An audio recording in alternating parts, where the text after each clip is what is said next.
Hello students. आज हम start करने वाले हैं क्लास 10th का chapter 3 which name is pair of linear equation in two variables. Okay, हम क्लास 10th का चैप्टर 3 स्टार्ट करने वाले हैं जिसका नाम है pair of linear equation in two variables. ठीक है, अभी ये चैप्टर के बारे में सबसे पहले हम इंट्रोडक्शन, ठीक है, ये चैप्टर है क्या, हमें इसे क्यों पढ़ना है, इसमें हमें क्या क्या पढ़ना है और किस तरीके से पढ़ना है, क्या क्या इसको सॉल्व करने के हमारे पास मेथड्स हैं। ठीक है, सबसे पहले इन्हीं पे हम डिस्कस करेंगे। ठीक है, सबसे पहले मैं आपको इंट्रोड्यूस करा देता हूं किससे, pair of linear equation in two variables. Okay, first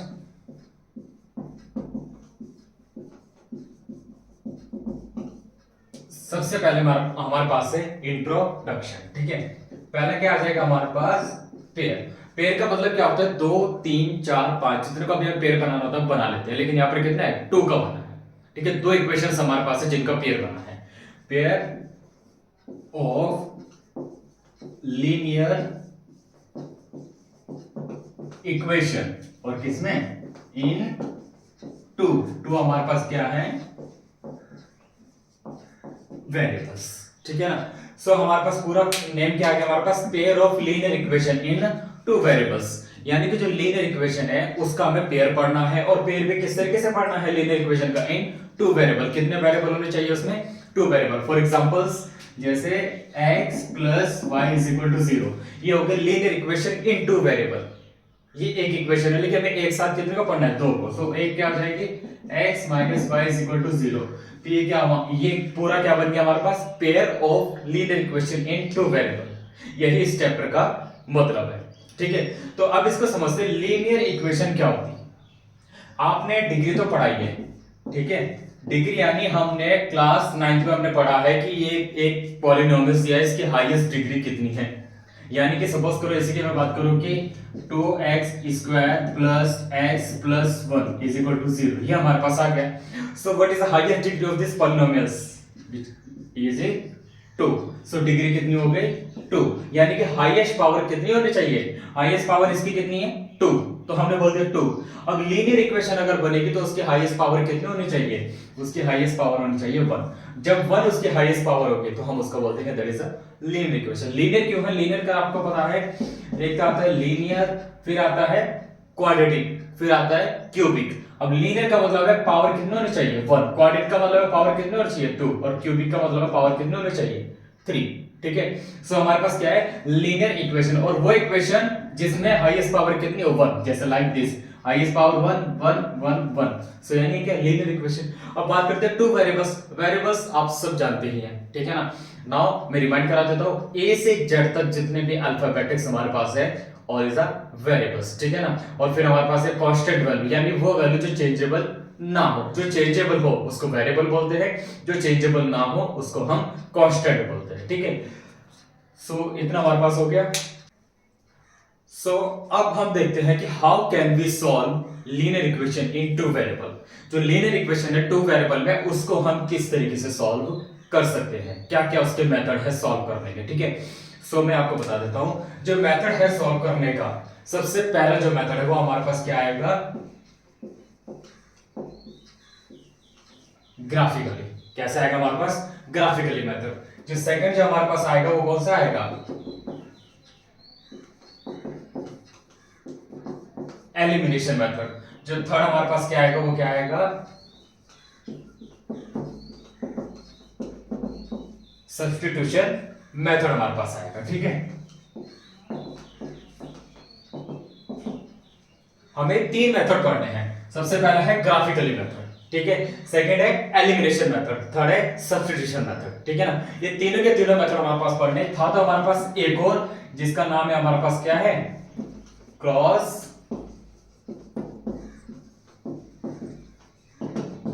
multiplication method, लेकिन इसको हमें नहीं पढ़ना है।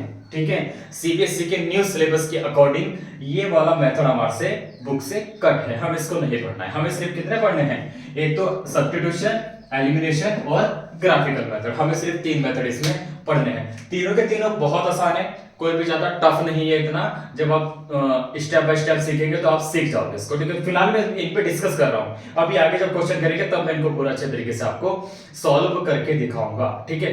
नाउ सो नाउ अब हमारे पास ये आएगा कि पेयर ऑफ लीनियर इक्वेशन, कोई लीनियर इक्वेशन ऐसी होगी जिसका सिर्फ एक सॉल्यूशन होगा, which have only one solution, and then second one which have no solution, third one infinity many solution। ऐसी भी आएंगी कि जिनमें सिर्फ एक ही सॉल्यूशन हो सकता है, या फिर केवल दो सॉल्यूशन हो सकते हैं, या फिर केवल इन्फिनिटी मैनी सॉल्यूशन हो सकता है। अब हम कैसे फाइंड करेंगे, how we find this equation have one solution, two solution, या फिर infinity many solution have no any solutions, how we find, हम इसको कैसे फाइंड करेंगे, ठीक है। सो इसी को मैं बताने के लिए अब आपको बता रहा हूं यहां पर कि हम उसको कैसे फाइंड करेंगे, कैसे डिफाइन करेंगे कि इस इक्वेशन के इतने सॉल्यूशंस है, ठीक है। देखो लाइंस हमने पढ़ी है, लाइंस हमें इसमें तीन तरीके की लाइन पढ़नी है, तीनों तरीके के लाइंस आप भी अपने माइंड में रिमाइंड करना तुरंत, ठीक है। पहली लाइन इंटरसेक्टिंग लाइन, दूसरी पैरेलल, तीसरी कोइंसिडेंट लाइन, ठीक है। ये तीसरी वाली आपको थोड़ा अजीब लग रहा होगा, कोइंसिडेंट लाइन, अभी बता दूंगा आपको। पहले दो हमारे पास क्लियर है, पता नहीं कब तक पढ़ते आ रहे हैं, ठीक है ना। इंटरसेक्टिंग लाइन और पैरेलल। इंटरसेक्टिंग जो एक पॉइंट पे इंटरसेक्ट करे, parallel not have a common point, उसका कोई भी कॉमन पॉइंट नहीं होता। रही तीसरी हमारे पास का क्या है, कोइंसिडेंट लाइन। कोइंसिडेंट का मतलब है कि ऐसी लाइन जो एक के ऊपर एक रहे, ठीक है। अब कैसे रहेंगे मैं आपको बता देता हूं। तीन हो गया हमारे पास। पहली लाइन कौन सी हो गई हमारे पास, इंटरसेक्टिंग, और दूसरी हमारे पास कौन सी होगी, पैरेलल, और तीसरी हमारे पास कौन सी होगी, कोइंसिडेंट, ठीक है ना। तीनों लाइनें हमारे पास हो गई। अब इन तीनों लाइनों के साथ साथ अब देखो इंटरसेक्टिंग लाइन कैसे बनती है, कुछ इस तरीके से। जब दो लाइन एक दूसरे को आपस में इंटरसेक्ट करते हैं उसको इंटरसेक्ट लाइन बोलते हैं। पैरेलल कैसे बनेगी, which have not a common point, जिसमें कोई भी कॉमन पॉइंट नहीं होता, लाइक दिस, ठीक है। अब ये बात आती है कि इसके कोइंसिडेंट के, कोइंसिडेंट लाइन कैसे बनेगी। जैसे सपोज करो एक लाइन हमारे पास ये है, जो सेकंड लाइन बनेगी वो ठीक इसके ऊपर बनेगी, ठीक है। जिसको हम देखो हम उसको नहीं पहचान सकते कि दो लाइन है कि नहीं है, एक के ऊपर एक रहेगी, ठीक है ना। सो ये हमारी क्या है, दोनों हमारे पास ये लाइनें हैं हमारे पास, ठीक है। इसमें बोलते हैं कोइंसिडेंट लाइन। अब मैं आपको यही से बताना शुरू करता हूं। सबसे पहला माइनर थिंग से समझो कि अगर इंटरसेक्टिंग लाइन है तो सॉल्यूशन कितने होंगे, कितने पॉइंट पे इंटरसेक्ट कर रही है, वन पॉइंट। सॉल्यूशन कितने होंगे, ओनली यूनिक सॉल्यूशन, यानी वन सॉल्यूशन, ठीक है। टेबल भी देखते रहना आप साथ साथ में, ठीक है। कितने सॉल्यूशन होंगे, only one solution, unique solution. Now parallel line. अब अगर पैरेलल लाइन आ गई, आप बताओ पैरेलल लाइन कितने पॉइंट्स पर एक दूसरे को इंटरसेक्ट करती है, वो एक भी पॉइंट पर इंटरसेक्ट नहीं करती, तो इसमें कितना है, नो सॉल्यूशन। नो मतलब कोई भी सॉल्यूशन नहीं है। नाउ कोइंसिडेंट लाइन, ये एक दूसरे को कितने पॉइंट पे इंटरसेक्ट करे, इंटरसेक्ट तो ये एवरी पॉइंट, ये एक दूसरे के ऊपर ही है, तो ये एवरी पॉइंट पर यानी कि इंफिनिटी पॉइंट पर ये इंटरसेक्ट कर रही है। और इस लाइन जब बनती है तो इसके सॉल्यूशन कितने आते हैं, इंफिनिटी मैनी सॉल्यूशंस।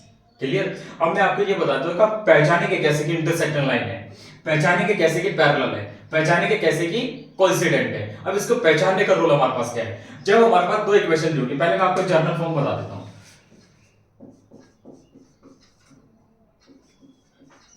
देखो ये जर्नल फॉर्म है, किसकी है, लीनियर इक्वेशन की, ठीक है ना। लीनियर इक्वेशन की जर्नल फॉर्म क्या होती है मैं आपको बता देता हूं। ax plus by plus c is equal to 0, ये होती है journal form of linear equation. अब सपोज करो हमें एक और बनानी है, क्योंकि हमें पेयर बनाना है, तो जब एक और बनानी है तो दूसरी को इसके जो कोएफिशिएंट है थोड़ा डिफरेंट कर देते हैं, a1 b1 c1। अब उसको क्या बनाएंगे हम, a2x plus b2y plus c2 is equal to 0। थोड़ा डिफरेंट करने के लिए हमने उसको दूसरी वाले को यहां पर इस तरीके से ले लिया। अब इससे आपको क्लियर हो रहा होगा कि हमारे पास क्या है, दो इक्वेशन है, ठीक है। इक्वेशन तो ऐसी बनती है, हमने उसका नहीं पढ़ा है क्या, क्वाड्रेटिक इक्वेशन। जनरल फॉर्म क्या होता है क्वाड्रेटिक इक्वेशन की, बोलो फटाफट से बोलो। देखो जनरल फॉर्म क्या होगी, ax² plus bx plus c is equal to 0, ये भी तो जनरल फॉर्म है। और ये जनरल फॉर्म किसकी है, क्वाड्रेटिक, ये है लीनियर इक्वेशन की जनरल फॉर्म, ठीक है। अब इस तरीके से हमें क्या देखना है, ये तो दो जनरल फॉर्म हमारे पास हो गई। अब अगर हमें पता करना है कि इंटरसेक्टिंग लाइन है, तो इंटरसेक्टिंग लाइन कैसे पता करेंगे। हमारे पास a1 अपॉन a2, हमें क्या करना है, इनके कोएफिशिएंट को उनका फ्रैक्शन निकालना है, किनका, कोफिशिएंट का। x है तो x का निकालना है, y है तो y का, कोस्टेंट है तो कोस्टेंट का निकालना है। अब पहले बात करते हैं x की, a1/a2 इसका हमने निकाल दिया, कोफिशिएंट को हमने लोवेस्ट टर्म में लेकर आ गए। जो भी हमारे पास आंसर आया उसको हम चेक करेंगे किसके, b1/b2 के साथ। किसके साथ, b1/b2। अगर ये इक्वल हो गया तो कंडीशन कुछ और है, लेकिन अगर ये दोनों आपस में इक्वल नहीं हुए तब हम तीसरे वाले को देखेंगे ही नहीं, चाहे वो इक्वल हो या फिर ना हो। ठीक है, फर्स्ट टू हमारे पास इक्वल नहीं हुए, यानी कि ये कंडीशन है किसकी, इंटरसेक्टिंग लाइन की। किसकी कंडीशन है ये, इंटरसेक्टिंग कंडीशन लाइन की कंडीशन हमारे पास ये रही, a1/a2 इक्वल नहीं होगा b1/b2 की। बात समझ में आ रही है? ठीक है, अब इसी तरीके से हम किसके देखेंगे, पैरेलल। अब पैरेलल लाइन की कंडीशन क्या है कि a1/a2 ये इक्वल होता है किसके, b1/b2 के, बट लेकिन ये इक्वल नहीं होता किसके, c1/c2 के। ठीक है, देखो पहली कंडीशन आप देखो सॉल्व करने कंडीशन ये ध्यान दो कि अगर आप a1/a2 निकाले, b1/b2 निकाले, देखे दोनों आपस में इक्वल नहीं है, यानी वो इंटरसेक्टिंग लाइन है। अब फिर आपको तीसरे वाले यानी c1/c2 निकालने की जरूरत नहीं है, आप नहीं निकालोगे। और अगर आपको साथ ही साथ पैरेलल भी फाइंड करना है तो आप क्या करेंगे, a1/a2 निकालेंगे, अगर वो इक्वल हो गया किसके, b1/b2 के, तब आप निकाल के देखेंगे कौन सा, c1/c2। अगर ये इक्वल नहीं हुआ तो ये पैरेलल की कंडीशन है। अब हमारे पास लास्ट बची है, अगर ये भी इक्वल हो जाए तो वो किसकी कंडीशन है, कोइंसिडेंट की। यानी कोइंसिडेंट में a1/a2 इक्वल होता है किसके, b1/b2, और ये भी इक्वल किसके होता है, c1/c2 के इक्वल होता है। क्लियर हो गया ना? ठीक है, तो इन तीनों तरीके से हम ये पहचान पाएंगे यहां से, अगर फर्स्ट टू हमारे पास इक्वल नहीं हुए तो इंटरसेक्टिंग है, फर्स्ट टू इक्वल हो गए तो वो पैरेलल है, और अगर सारे इक्वल हो गए तो वो कोइंसिडेंट लाइन है। ये इनकी कंडीशन बनती है। सॉल्यूशन मैंने आपको बता दिया, इंटरसेक्टिंग लाइन के कितने, अगर कोई आपसे पूछेगा अगर लाइन इंटरसेक्टिंग है तो सॉल्यूशन कितने होंगे, आपको तुरंत दिमाग में आ जाना चाहिए इंटरसेक्टिंग लाइन यानी ओनली वन पॉइंट पे इंटरसेक्ट कर रही है, तो यूनिक सॉल्यूशन उसका है। अगर कोई पूछे कि पैरेलल लाइन है तो उसके कितने सॉल्यूशन होंगे, नॉट एनी कॉमन पॉइंट, उसमें कोई भी कॉमन पॉइंट नहीं है, so there have no any solutions. अगर कोइंसिडेंट के पूछे, इन्फिनिटी हैव मेनी सॉल्यूशंस। क्यों? क्योंकि इनमें इन्फिनिटी इंटरसेक्टिंग पॉइंट होते हैं। क्लियर? तो ये आपको बाय इस टेबल के अकॉर्डिंग भी समझ में आ जाना चाहिए, आपको यहां से भी इसको समझ में आ जाना चाहिए। इसमें आप गलती नहीं करेंगे क्योंकि ये बहुत इंपॉर्टेंट पार्ट है। और साथ ही साथ दो वर्ड को और डिस्कस करता हूं मैं। एक हमारे पास आता है कंसिस्टेंट, ठीक है, दूसरा हमारे पास आता है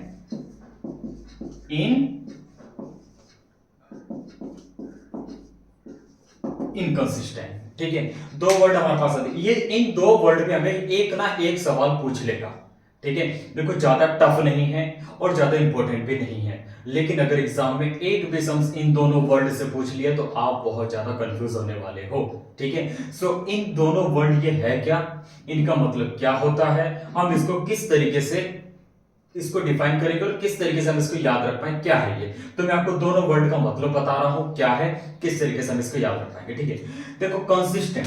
अब ये जो कंसिस्टेंट हमारे पास आ गया, इसका मतलब क्या है, यानी कंसिस्टेंट में हमारे पास क्या रहेगा, अगर सिंपल सा सुनो, इनमें से 1 2 3, ठीक है, सिर्फ ये एक ऐसी लाइन है जिसमें कितने सॉल्यूशन आते हैं, 0, यानी कोई भी सॉल्यूशन नहीं आता। किसमें नहीं आता, पैरेलल में। लेकिन इंटरसेक्टिंग और कोइंसिडेंट इन दोनों में हमारे पास सॉल्यूशन आते हैं। ठीक है, सिर्फ किसमें नहीं आता, पैरेलल में।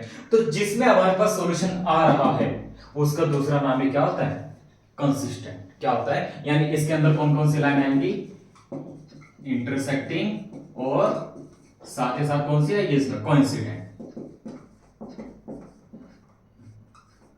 कौन कौन सी लाइन आएंगी, इंटरसेक्टिंग, कोइंसिडेंट। अगर अब आपके पास क्वेश्चन कैसा आएगा, check whether the following equations have consistent और इनकंसिस्टेंट। चेक करो क्या पेयर जो इक्वेशन का है वो कंसिस्टेंट है या फिर इनकंसिस्टेंट है। अब आप डायरेक्ट तो चेक करोगे नहीं, आपको डायरेक्ट तो पता ही नहीं कि कंसिस्टेंट इनकंसिस्टेंट डायरेक्ट कैसे निकाल दोगे। आपको चेक करने का ये तीन चीज आपको चेक करने की, अगर ये दो इक्वल नहीं आए तो इंटरसेक्टिंग, इक्वल आ गए तो पैरेलल, तीन इक्वल आ गए तो कोइंसिडेंट। ये पता है आपको, देख दोनों तो पता ही नहीं आपको। सो आप क्या करेंगे, पेयर ऑफ आपको पेयर दे दिया इक्वेशन का, आप उनमें पहले उनके कोएफिशिएंट से आप चेक करो। सपोज करो जो आपको पेयर मिल रखा है उसमें फर्स्ट टू इक्वल नहीं आते, आपके अकॉर्डिंग वो कौन सी लाइन है? इंटरसेक्टिंग। और इंटरसेक्टिंग लाइन ही किसमें बिलोंग करती है? कंसिस्टेंट, यानी सॉल्यूशन आ रहा है एक ना, इंटरसेक्टिंग है तो एक सॉल्यूशन तो आएगा। तो जब सॉल्यूशन आ रहा है तो वो क्या है? कंसिस्टेंट। अगर सपोज करो क्या आ गई हमारे पास? कोइंसिडेंट आ गई। कोइंसिडेंट आ गई तो इसका मतलब क्या? सॉल्यूशन आ रहा है, तो कौन सा होगा? कंसिस्टेंट। और एक हमारे पास लास्ट बची जिसमें कोई भी सॉल्यूशन नहीं आता, वो क्या है? हमारी पैरेलल लाइन। तो यानी कि इनकंसिस्टेंट क्या होगी? सिर्फ हमारे पास ये हमारी पैरेलल लाइन बोली जाएगी इनकंसिस्टेंट, ठीक है ना। अगर आपके पास आप पेयर ऑफ लीनियर इक्वेशन क्या करा, कोएफिशिएंट को आप ऑब्जर्व कर रहे हैं, उनको सॉल्व कर रहे हैं, सॉल्व करने के बाद कुछ ऐसी कंडीशन बने, फर्स्ट टू इक्वल है बट लेकिन लास्ट इक्वल नहीं है, आपके अकॉर्डिंग वो कौन सी लाइन बन गई? पैरेलल। लेकिन अगर कंसिस्टेंट इनकंसिस्टेंट बताना है तो वो क्या होगा? इनकंसिस्टेंट। यानी कि अगर सॉल्यूशन आएगा तो वो कंसिस्टेंट होगा, अगर सॉल्यूशन नहीं आएगा तो वो इनकंसिस्टेंट होगा। यानी पैरेलल लाइन का दूसरा नाम भी हमारा क्या हो जाता है? इनकंसिस्टेंट। समझ में आ रहा है ना आप लोगों को? ठीक है ना। तो इनकंसिस्टेंट वो है जिसमें कोई भी सॉल्यूशन नहीं आएगा, और एक ही सिचुएशन हमारी पैरेलल लाइन जिसमें कोई भी सॉल्यूशन नहीं आता। लेकिन कंसिस्टेंट वो है जिसमें सॉल्यूशन आएगा, लाइक इंटरसेक्टिंग एंड कोइंसिडेंट, ठीक है ना। तो आई होप कि इतना आप लोगों को फिलहाल समझ में आ गया होगा।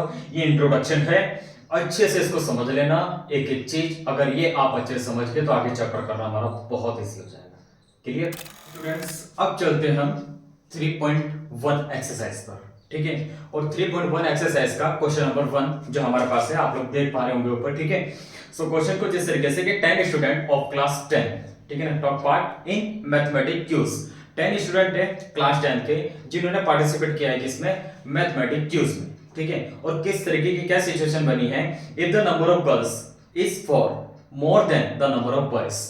अब क्या बोल रहा है वो कि नंबर ऑफ गर्ल्स जो है वो फॉर मोर देन है किससे? नंबर ऑफ बॉयज, ठीक है। आपको ये चीजें बहुत अच्छे से डीपली समझना है क्योंकि वर्ड प्रॉब्लम्स है, ये काफी दिक्कत करेगी।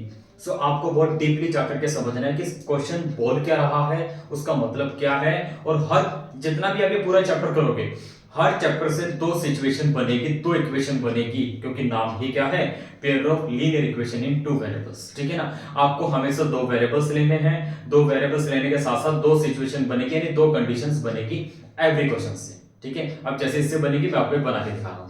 सबसे पहले क्या कह रहा है कि 10 स्टूडेंट्स है क्लास 10 के, उन्होंने पार्टिसिपेट किया इसके मैथमेटिक्स क्यूज में, और वो क्या बोल रहे हैं? Number of girls is four more than number of boys, ठीक है। So now find the number of boys and girls who took part in mathematics quiz, ठीक है ना। सो मैथमेटिक्स क्यूज में पार्टिसिपेट करने वाले बॉयज और गर्ल्स इन दोनों के नंबर्स निकालो। कैसे? और सॉल्व करना है किससे? By graphically. इसको हमें ग्राफिक, एक क्वेश्चन मैं करा रहा हूं इसका, पेंसिल वाला क्वेश्चन और पेन वाला ये आप लोग करोगे, ठीक है। फर्स्ट वाला क्वेश्चन इसका मैं आपको करा करके दिखा, ठीक है। बहुत इजी है, कोई भी टफ नहीं है, अच्छे से समझ लेना एक बार, बिल्कुल तसल्ली से और आसानी से आपको समझ में आ जाएगा। क्लियर? तो चलो स्टार्ट करते हैं। अब वो क्या कह रहा है कि अब सबसे पहले दो कंडीशन लगा दी। सबसे पहला number of girls and second number of boys. तो हमें अब दोनों को लेट करना पड़ेगा कि नंबर ऑफ गर्ल्स क्या होंगे, नंबर ऑफ बॉयज क्या होंगे। लेट अभी हमें पता है? नहीं पता है। तो हम सबसे पहले हम क्या करेंगे? लेट नंबर ऑफ, अब सबसे पहले हम किसको करें? गर्ल्स को ही कर लेते हैं। नंबर ऑफ गर्ल्स क्या मान लेंगे हम? x, और ऐसे हम क्या मानेंगे? नंबर ऑफ बॉयज, ठीक है ना। अब हम नंबर ऑफ बॉयज क्या मान लेते हैं? उसको x है तो इसको क्या होगा? y, ठीक है। ये दो चीज हमने मान लिया, नंबर ऑफ गर्ल्स है हमारे पास x और नंबर ऑफ बॉयज हमारे पास क्या है? y। अब उसकी कंडीशन को अप्लाई करते हैं, ठीक है। कंडीशन कैसे अप्लाई करनी है? ऐसे आप लिख भी सकते हैं, जैसे मैं कर रहा हूं वैसे भी आप कर सकते हो, डज नॉट मैटर, कोई भी दिक्कत नहीं है, कुछ नहीं होगी। कंडीशन दो है। पहली कंडीशन क्या है? दोनों का सम 10 है, यानी वो क्या कह रहा है? 10 students participate in mathematics quiz, यानी दोनों का सम कितना है? 10 की इसमें टोटल नंबर ऑफ स्टूडेंट कितने हैं हमारे पास? 10। जो टोटल नंबर ऑफ स्टूडेंट है वो हमारे पास कितने हैं? 10। अब यहां से आकर के हमारी दो सिचुएशन आराम से आसानी से क्रिएट हो जाएंगी, ठीक है। अब देखो कंडीशन फर्स्ट, कंडीशन फर्स्ट, पहली कंडीशन क्या बोल रही है हमारे पास? x plus Y equal to 10, क्योंकि दोनों का सम कितना है? 10। Number of girls plus number of boys is equal to 10, यानी पहली कंडीशन हमें क्या बोल रही है? x plus Y is equal to 10, equation first. देखो कितने आसानी से बनी है, समझ में आई है ना बात को? हाँ, कितने आसानी से बनी है, देख रहे हो ना कि क्या है, x plus Y is equal to 10। कैसे? क्योंकि शुरुआत में उसने क्या बोला था, 10 student participate in mathematics quiz. और सेकंड कंडीशन क्या थी, अगर आप लोगों ने ध्यान से पढ़ा हो, कि number of girls is 4 more than number of boys, यानी नंबर ऑफ गर्ल्स तब निकलेगा अगर हम नंबर ऑफ बॉयज में कितना ऐड करेंगे, 4। ठीक है, अब कंडीशन पर चलते हैं, सेकंड पर।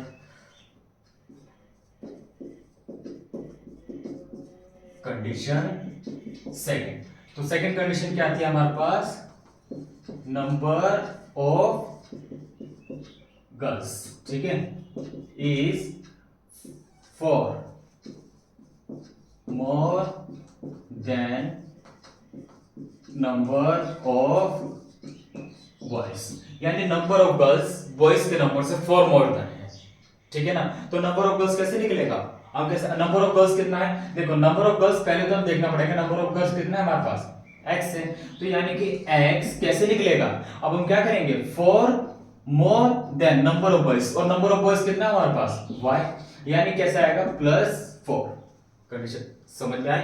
ठीक है, वो ये बोल रहा था कि नंबर ऑफ गर्ल्स कैसे निकलेगा, नंबर ऑफ गर्ल्स होगा कितना, अगर हम नंबर ऑफ बॉयज में 4 ऐड कर दे तो नंबर ऑफ गर्ल्स निकल के आ जाएगा, यानी कि देखो दोनों बराबर हो गए। समझ में आ गया कंडीशन? तो x is equal to Y plus 4, ये हमारी कौन सी कंडीशन हो गई, कंडीशन सेकंड। देखो हमारे पास क्या बन चुकी है, हमारे पास हमारे लीनियर इक्वेशंस बन चुकी हैं इन 2 वेरिएबल्स में, that is the first equation, that is the second equations. अब हमें क्या करना है, इनको सॉल्व करना है बाय ग्राफिकली। ठीक है, किस तरीके से सॉल्व करना है, ग्राफिकली। ग्राफिकली सॉल्व करने के लिए वी नीड 2 या 3 सॉल्यूशंस ऑफ ईच इक्वेशंस। ठीक है, हमारे पास ईच इक्वेशन के 2 या 3 सॉल्यूशन हमारे पास के होने चाहिए, और 2 से 3 सॉल्यूशन आप कैसे निकालेंगे, मैं आपको यहां सॉल्यूशन भी निकाल के दिखा रहा हूं। ठीक है, अब देखो, अब यहां पे एक लाइन भी लिख सकते हैं आप, सॉल्व बाय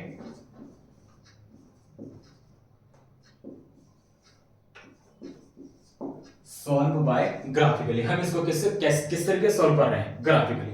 अब देखो कैसे ग्राफिकली सॉल्व होगा, फ्रॉम इक्वेशन फर्स्ट, कौन सी इक्वेशन से, फर्स्ट से। फर्स्ट हमारे पास ये है, पहले इसको वहां पर रख लो, क्या इक्वेशन है, x plus Y is equal to 10। अब यहां से सॉल्व करने के लिए आपको क्या करना पड़ेगा, किसी एक वेरिएबल को सेपरेट कर लो। सेपरेट करने का मतलब क्या है, उसको यहां इज इक्वल टू में रहने दो, बाकी सब उधर कर लो। अब यहां से हमें किसको सेपरेट करना है, किसी को भी कर लो, या फिर x को या फिर y को। ठीक है, मैं x को कर रहा हूं, आप y को भी कर सकते हैं। कैसे, x is equal to 10 minus Y आ जाएगा। अब हमारे पास सॉल्यूशन निकालना बहुत इजी हो जाएगा। कैसे, अब आप क्या करोगे, यहां पर y की वैल्यू रखो और x की वैल्यू आपके पास ऑब्टेन होती जाएगी। हमने क्लास 9th में ये सब सॉल्व किया है, रिमाइंड करो। ठीक है, समझ में आ रहा है ना? अब यहां पर हम क्या करेंगे, अब अपनी तरफ से पुट करेंगे जो भी आपको बेटर लगे। Put the value of y is equal to, कितना पुट करेंगे हम, सपोज करो हम 0 0 ही कर लेते हैं, कितना पुट करें, 0। तो क्या आएगा, देखो हमारे पास x ऑब्टेन क्या होगा, x is equal to 10 minus y की वैल्यू कितनी है, 0। So x is equal to कितना होगा, 10। और जब x इज इक्वल टू 10 होगा तो a जो पॉइंट हमारा बनेगा, जो सॉल्यूशन बनेगा, वो क्या बनेगा, सॉल्यूशन में पहले वैल्यू किसकी आती है, x, सेकंड वैल्यू y। तो x कितना है 10 और y कितना है 0। एक सॉल्यूशन हमारे पास ये बन गया। इसी तरीके से दूसरा सॉल्यूशन निकालेंगे। दूसरे के लिए हम क्या करेंगे, पुट कर दो y को, कितना भी पुट कर दो, 5 कर दो, 1 कर दो, कितना भी आप पुट कर देते हैं। ठीक है, कितना भी करें तो 5 कर देता हूं मैं, put y is equal to 5। अब मैंने y को 5 पुट कर दिया, और पुट इसी को करना है जो हमारा किधर रहेगा, हमारा सेकंड तरफ रहेगा, जो उसी को पुट करना है, क्योंकि हमारा और इजीली निकल जाएगा, ज्यादा कैलकुलेशन नहीं करनी पड़ेगी। सो अब कितना पुट करें y को, 5। तो देखो कितना आएगा, x is equal to 10 minus 5। So x is equal to 5। ये भी कितना आ गया हमारे पास, 5। तो b यानी सॉल्यूशन b हमारे पास कितना आ गया, हमारे पास 5,5। ठीक है ना? वैसे 2 सॉल्यूशन हमारे पास काफी हैं, 2 सॉल्यूशन हम निकाल देंगे। अभी इस इक्वेशन के तो 2 सॉल्यूशन आ गए। अब कौन सी इक्वेशन चाहिए हमें, मैं यहां कर रहा हूं, आप देखते रहना फर्स्ट स्टेप्स कहां से है। ठीक है, फ्रॉम इक्वेशन सेकंड। अब सेकंड इक्वेशन तो हमारी पहले ही बनी हुई है, ठीक है, क्या है, x is equal to Y plus 4, उसमें पहले ही वेरिएबल सेपरेट है। अब क्या करेंगे, same condition, put y is equal to 0, y की वैल्यू कितनी पुट करो 0, सो x कितना आएगा, x is equal to 0 plus 4, यानी x is equal to 4। So हमारे पास पहला ये तो a b तो वहां पर बन गया, तो c वाला पॉइंट क्या बनेगा, x की वैल्यू 4 और y की वैल्यू 0, ये बन गया। अब इसके बाद कुछ भी पुट कर सकते हो, 1 भी कर सकता हूं, 2 भी कर सकता हूं मैं, ठीक है। So put y is equal to 1, so कितना आएगा हमारे पास, x is equal to 1 plus 4 यानी 5, तो x की वैल्यू कितनी आ गई हमारे पास, x इज इक्वल टू 5 हमारे पास आ गए। तो पॉइंट हमारे पास लास्ट यानी c के बाद d वाला पॉइंट हमारे पास क्या बनेगा, x की वैल्यू 5 और y की वैल्यू हमने कितनी पुट करी थी 1, यानी कि हमारे पास चारों, एक बार मैं लिख के दिखा देता हूं आपको सेपरेटली। ए वाला पॉइंट हमारे पास क्या बना था 10,0, फिर हमारे पास बी वाला पॉइंट हमारे पास क्या बना है 5,5, फिर हमारे पास कौन सा सी वाला पॉइंट हमारे पास क्या बना है 4,0, डी वाला पॉइंट हमारे पास क्या बना है 5,1। और बेटा एक और बात मैं आपको क्लियर कर दूं अभी, जैसे मेरे तो सॉल्यूशन क्या है 10,0, 5,5, 4,0, 5,1।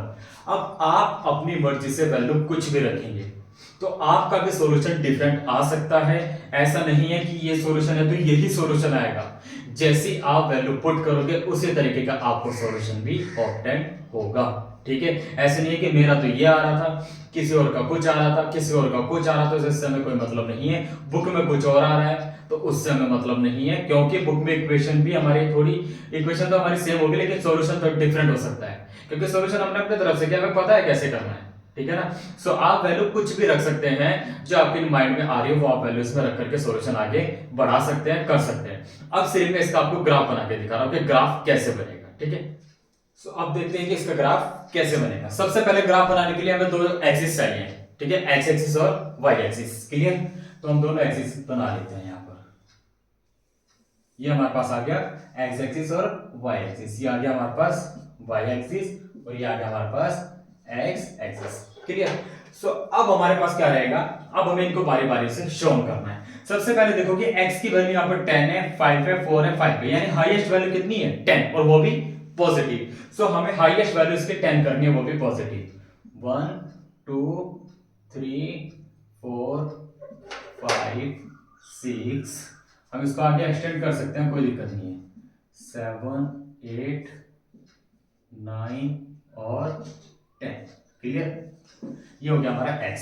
अब हमारे पास पॉजिटिव तरीके से इतनी आ गई, नेगेटिव में हमारे पास कोई वैल्यू नहीं है, फिर भी हम अपनी तरफ से रख सकते हैं 1 -2 -3 -4, ये हमने रख दी, क्लियर। अब ऊपर की तरफ चले y पर, तो y की पॉजिटिव हाईएस्ट कितनी है 5, सो हमें उसके अकॉर्डिंग चलना है 1 2 3 4 5 6 तक इसको रख दो, यहां भी नीचे भी 1 2 3 4 5। देखो इस तरीके से आपने सॉल्व आउट पहले भी करे हैं, ठीक है। ये हमने अभी 9th में भी हम पढ़ के आए हैं, इतना तो बनाना सब जानते हैं, इसमें कोई कुछ नहीं है, इसमें कुछ नहीं है। इस बीच वाले पॉइंट को हम क्या बोलते हैं ओ, ओरिजिन, ठीक है ना। और ये हमारे पास कौन सी एक्सिस रहती है एक्स एक्सिस, ऊपर के कौन से रहते हैं हमारे पास वाई एक्सिस। वाई एक्सिस में ऊपर की तरफ चले तो सारी वैल्यू पॉजिटिव, नीचे की तरफ चले सारी वैल्यू नेगेटिव, और एक्स एक्सिस पे अगर हम राइट हैंड साइड चले तो सारी value positive, left hand side चले सारी वैल्यू नेगेटिव हमारे पास रहती है, क्लियर। सो इतना हमारे पास आ गया।